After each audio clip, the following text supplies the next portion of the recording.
안녕하세요, 백자TV입니다. 이전 영상에 이어서 시작하도록 하겠습니다. 이토준지 토미의 저택. 동네 어르신 두 분이 이야기를 하며 걸어가고 있습니다. 그리고 큰 저택을 지나며 최근 이 집 사람들 얼굴을 보기 힘들고 한 번씩 창문으로 얼굴 보는 게 다라고 합니다. 그나마 딸 얼굴을 가끔 보는 것뿐.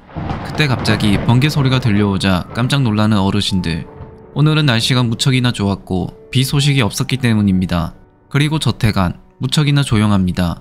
조용한 저택 안 거실에서 물소리가 들려옵니다. 그곳에는 토미애가 어항속 물을 가지고 놀고 있습니다. 토미애는 뜬금없이 그녀를 사는 곳을 알아냈다며 집에 데려와도 상관없냐고 물어봅니다. 그러자 남자는 흔쾌히 승낙을 하며 데려오라고 말하자 토미애는 고맙다는 말과 왠지 어색하게 남자에게 아버지라는 말을 합니다. 그 모습이 익숙한 듯 넘어가는 남자는 손을 물에 오랫동안 담그면 몸에 좋지 않으니 그만해라고 말합니다. 그리고 또 천둥 소리가 들려옵니다. 그런데 토미애가 말하길 어째서 저게 천둥 소리냐고. 연극은 그만해라는 이해할 수 없는 말을 합니다. 새로 이사한 츠키코의 집. 츠키코가 편지를 읽고 있는데 편지에는 야마자키가 행방불명되었다고 적혀 있습니다. 츠키코는 토미애가 바로 떠올랐습니다. 츠키코는 이 마을에 이사오고 오랫동안 토미애를 잊고 있었지만 오늘 도착한 미치코의 편지를 읽고 또다시 그 끔찍한 악몽이 되살아나며 한편으로 불길한 예감이 들었습니다. 츠키코는 일단 미치코를 만나야겠다는 생각이 들었습니다. 야마자키가 행방불명되었다는 말을 듣고 그냥 있을 수가 없었고 미치코에게 정확한 이야기를 들을 생각이었습니다. 그리고 아무리 생각해봐도 야마자키가 사라진 것은 토미애와 연관되어 있을 것 같다고 생각하고 있는데 비싸 보이는 차가 갑자기 츠키코 옆에 멈춥니다. 어리둥절한 츠키코. 그런데 그곳에서 토미애가 내리며 츠키코에게 인사합니다. 토미애의 모습을 보고 충격적인 표정을 보이는 츠키코. 그리고 츠키코는 바로 도망을 치려는데 그런 츠키코를 토미애가 불러 세웁니다. 왜 도망가는 거냐고. 야마자키를 보고 싶지 않냐고 말합니다. 그 말에 바로 반응을 보이는 츠키코. 그리고 바로 야마자키는 자기 집에 있다고 말하는 토미애. 지금 야마자키는 병에 걸려 있어 차마 눈뜨고 볼 수 없는 상태이고 츠키코를 만나고 싶어 한다고 합니다. 충격적인 이야기에 츠키코는 표정이 안 좋아 보이고 토미애는 미련 없다는 듯이 떠나려고 하자 그제서야 츠키코가 급하게 토미애를 부릅니다. 츠키코는 토미애 집에 가기로 마음먹었고 토미애 차를 탑니다. 그렇게 결국 츠키코는 토미애 집으로 갑니다. 토미애는 얼핏 보아도 엄청 좋은 저택에서 차를 멈추었습니다. 토미애는 츠키코를 보며 당당하게 자신의 집을 소개하며 안으로 들어갑니다. 토미애 아빠는 츠키코를 보고 반갑게 인사하며 츠키코의 사진을 보고 흥미로웠다고 말합니다. 츠키코의 사진에는 본질을 파악하는 능력을 가졌다며 자신은 아무리 찍어도 소용없었다고. 그러며 츠키코에게 사진을 부탁하는데 츠키코는 지금 그것이 문제가 아니었습니다. 츠키코에게 중요한 것은 야마자키. 그런데 야마자키 이야기를 꺼내자 바로 웃음을 터뜨리는 토미애. 재밌다는 듯이 야마자키는 이곳에 없다고 말합니다. 토미애는 츠키코를 집에 데려오기 위해 거짓말을 한 것이었습니다. 토미애한테 남자란 치장거리에 불과할 뿐 토미애는 자신 이외의 사람에겐 흥미를 못 느낍니다. 자신을 타인에게 어떻게 보일까? 그것이 토미애한테 유일한 관심사. 물론 타인의 사랑을 받기 위해서가 아니라 자기 자신을 더욱 사랑하기 위해서. 그 와중에 남자들은 대부분 딸아이에게 빠져들곤 하는데 이상한 것은 한번 빠져든 남자들이 저 아이 몸을 갈기갈기 찢고 싶어 한다는 것. 대체 저 아이의 어떤 점이 남자들을 그렇게 만드는 것일까? 어쨌든 그 결과 자신의 의지와 상관없이 무수한 자기 자신을 생산하게 된 것. 남자의 엄청난 설명에도 츠키코는 아무런 관심이 없습니다. 야마자키가 없다면 바로 돌아가겠다고 말하는 츠키코. 그럼에도 토미애의 새로운 형상까지 말하기 시작하는데 이제는 정신적인 동료만으로도 토미애는 분열 증식을 하게 되어 머리에서 또 하나의 토미애가 생겨난다는 것. 남자는 이 이상한 증식을 막기 위해 계속해서 연구를 했다고 합니다. 그때 토미애가 어항을 가리키고 츠키코가 그것을 쳐다보는데 츠키코의 놀라는 표정. 그 어항 속에는 이전 츠키코 집에 나타났던 두 개의 얼굴이 들어있었습니다. 저 상태가 바로 분열 상태. 물이 아닌 산에 담궈 놓아서 성장은 멈춰있는 상태로 저 정도의 산 속에서도 견뎌내는 조직 재생력을 가지고 있다고 합니다. 그리고 츠키코에게 자신의 연구에 도움을 달라고 하는 토미애 아빠.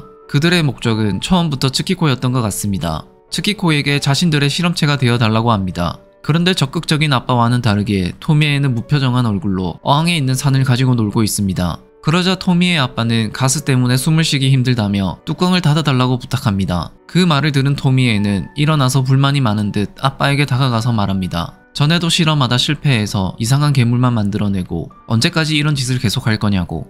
토미의 아빠는 치료해줄 테니 조금만 더 기다려달라고 말하지만 토미에는 지금까지 재미있어서 가만히 있었지만 이제 모든 게 질려버렸기 때문에 전부 그만하라고 합니다. 거기다 그런 모습을 하고 있어야만 자신과 대등하게 이해할 수 있는 거냐고 말하는 토미에. 그 말을 마지막으로 산이 잔뜩 묻은 손을 아빠 얼굴에 갖다 댑니다. 그러자 얼굴에 산이 묻은 토미의 아빠는 고통의 비명소리를 지릅니다. 이제 토미에는 장식품으로 보이는 갑옷을 보며 움직이라고 소리치자 놀랍게도 갑옷이 조금씩 움직이기 시작하더니 칼까지 들어올립니다. 그리고 바로 츠키코에게 칼을 휘두르는 갑옷.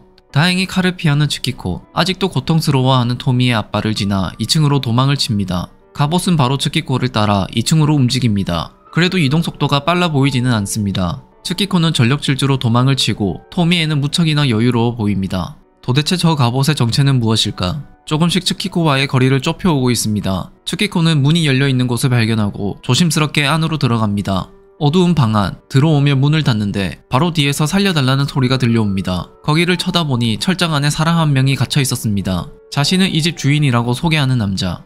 분명 1층에 있던 토미의 아빠의 얼굴인데 철장 안에 있는 남자가 말하길 밑에 있던 남자는 가짜라고 합니다.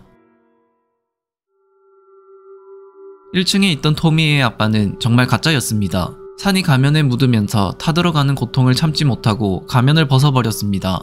토미에는 그를 보고 선생님이라고 부릅니다. 그 남자의 정체는 타가기 선생님이었고 가면을 벗으면 아무 말도 못한다는 충격적인 이야기를 합니다. 그 시간 갑옷은 츠키코를 찾고 있었고 방 안에서는 츠키코와 집주인이 이야기를 하고 있습니다. 밑에 있는 두 사람이 자신을 여기에 가둔 거라며 이 일의 시작은 어느 여름밤에 시작이 되었다고 합니다. 그 폭풍우 치던 날 밤 젊은 여자아이 바로 토미에가 비를 맞고 집에 찾아왔고 딸이 현관에 나갔습니다. 토미에는 하룻밤만 재워달라고 했고 마음 착한 여자는 바로 집으로 들어오라고 합니다. 그러자 토미에는 자신은 동행이 있다고 말하였습니다. 그 남자는 바로 토미에 뒤에 서 있었고 여자는 토미에와 남자를 거실로 데려왔고 남자는 아무 말도 하지 않고 눈빛이 이상했었습니다. 그때 바로 돌려보내야 했는데 토미에와 남자는 그날 밤 흉악한 침략자로 변하였고 지금까지 집주인으로 변장을 하고 이 저택에서 밤마다 천벌받을 연구를 하였죠. 그 순간 천둥 소리가 들려오기 시작합니다. 그런데 남자는 천둥 소리가 익숙한 듯 보입니다. 그리고 츠키코에게 이것은 천둥 소리가 아니라고 합니다. 이 소리는 바로 슬픔과 분노에 젖은 자신의 딸이 울부짖는 소리. 그 둘은 무시무시한 실험으로 남자의 딸을 무서운 괴물로 만들어버린 것. 남자는 츠키코가 걱정스러운지 이제 자신은 괜찮다며 오히려 츠키코에게 빨리 도망치라고 말합니다. 흥분한 남자의 목소리는 너무 컸고 갑옷은 츠키코가 있는 방을 바로 찾아버렸습니다. 여전히 갑옷의 움직임은 느렸고 민첩한 츠키코는 칼을 피해 방에서 나갑니다. 그러나 길을 잘 모르는 츠키코는 결국 구석에 몰렸고 갑옷은 유유히 츠키코에게 다가갑니다. 츠키코는 귀여운 반항을 해보지만 갑옷은 너무나 쉽게 츠키코를 무력화시켜버리죠. 위기의 순간의 츠키코. 그런데 갑옷이 아무 생각 없이 던진 물건이 날아가서 철문 손잡이와 부딪혀 문이 열렸습니다. 그 철문이 서서히 열리기 시작하더니 그 문으로 무언가가 나옵니다.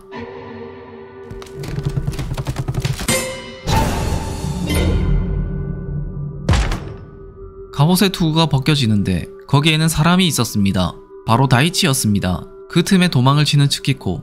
이 괴물이 정말 그 남자의 딸이라는 말인가? 그렇다고 하기에는 괴물의 몸에 토미의 얼굴이 있는 게 말이 되지 않았습니다. 그 순간 다이치를 처리한 괴물. 괴물은 그렇게 1층으로 몸을 돌리고 꿈틀꿈틀 움직이기 시작합니다. 괴물은 다리가 없었고 몸통에는 토미의 얼굴이 여러 개 있는 끔찍한 모습입니다. 츠키코는 내려가면서도 철장에 갇혀있는 남자를 걱정합니다. 계단으로 내려가니 바로 토미에가 서 있습니다. 무사히 내려오는 츠키코를 보고 운이 좋다고 말하는 토미에.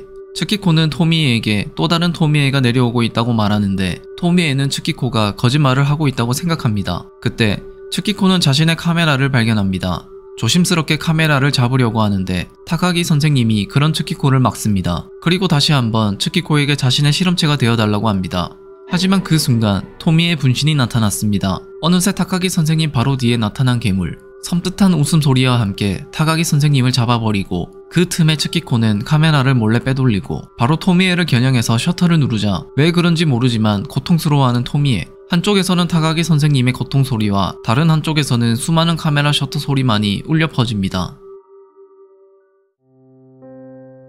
그 후에는 아무 기억도 나지 않는다. 반쯤 정신을 잃은 채로 빠져나온 듯 정신을 차려보니 밖이었다. 경찰이 들이닥쳤을 때는 이미 모두 사라진 후였고 2층에는 비쩍 마른 노인이 구출된 것 외엔 별다른 일이 없었다. 그들은 어디로 갔단 말인가? 그리고 그 괴물은 내가 찍은 사진은 경찰서로 넘어갔지만 현상해본 결과 제대로 찍힌 것은 거의 없었다.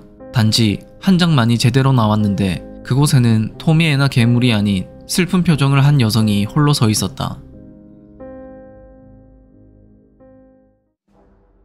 이렇게 이토준지 저택이 끝이 났습니다. 이번 편이 끔찍하면서도 토미애의 많은 부분이 나오는 편이기도 하며 토미애의 시작다운 시작이라고 볼 수 있습니다. 그리고 제일 궁금한 점은 같이 나오는 타가기 선생님입니다. 타가기 선생님은 1편에 나오는 그 선생님이 맞습니다. 왜 토미애와 계속 같이 다니고 있는지 궁금하기도 하고 왜 저런 연기를 하고 있었는지도 궁금하기도 합니다. 사실 이토준지 특성상 그냥 깜짝 놀라게 해주려고 그런 것 같기도 하지만 2편 앞부분에 잠시 나온 거에서 이어지는 거 보면 무슨 의도가 있는 것 같다고도 생각합니다. 아는 사람은 아시겠지만 사실 이토준지는 단편식으로 연재하며 토미애 하나만 쭉 연재하지 않았습니다. 그렇기 때문에 엄청 오랫동안 그려온 건데 전부 생각하고 그렸는지 궁금하긴 합니다. 어쨌든 정리를 하자면 어항 속에 있는 두 개의 얼굴이 사실 츠키코방에서 잘려나간 토미의 머리이고 5편에 잠시 나왔던 울고 있던 짧은 머리의 토미에는 3편에서 머리 없이 일어난 몸통이라고 보여집니다. 토미에와 타가기 선생은 저택을 빼앗고 타가기 선생은 토미에에 대한 실험을 하고 있는 듯 보입니다.